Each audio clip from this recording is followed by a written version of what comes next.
Campaign 2024, certainly a really big decision made today. Vice President Kamala Harris made her choice for running mate, and she picked Minnesota Governor Tim Walz to be her vice president, and now the two are hitting the campaign trail together. And a source close to the vice president said that she picked Walz because of his record as governor and also in Congress. The Army National Guard veteran worked as a high school teacher before starting his political career. And right now at 6, we do have team coverage for you as well on Campaign 2024. Connecticut Democrats also rallying behind Kamala Harris. And today, state politicians and also other elected leaders gathered in Hartford to support Harris and her choice for VP. Our chief political reporter, Susan Raff, live in Hartford tonight on Market Street, where today's rally was held. Susan.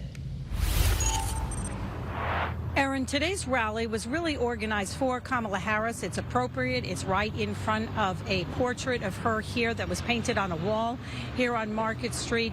But there's no doubt that her pick for Vice President Tim Walz was definitely the big talker at this event. And all of the people here seem to be on board with him as Harris's running mate.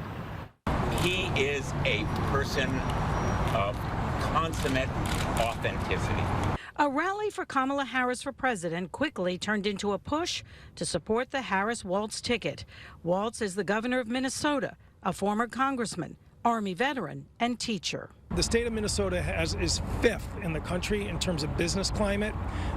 It is a very strong economy. It's growing. Congressman Joe Courtney served with Walz and endorsed him before Tuesday's announcement. The hope is Walz, who comes from a swing state, will attract voters in the Midwest and rural areas. Former President Trump and Republicans have attacked Harris for being too liberal, and that is the same criticism coming from Connecticut Republicans. The chair of Connecticut's Republican Party says a Harris-Walz far-left radical team wants to destroy the very fabric of America and take America and Americans to a place our founding fathers fought to get away from. I don't think that he's too far left. What I do think, though, is that a Trump J.D. Vance ticket is too far right for anybody, even Republicans. Governor Lamont had the most talked about shirt at the rally. Say it to my face comes from Harris, who has used humor as a way to fight back against Trump, who has attacked her laugh and has called her nuts.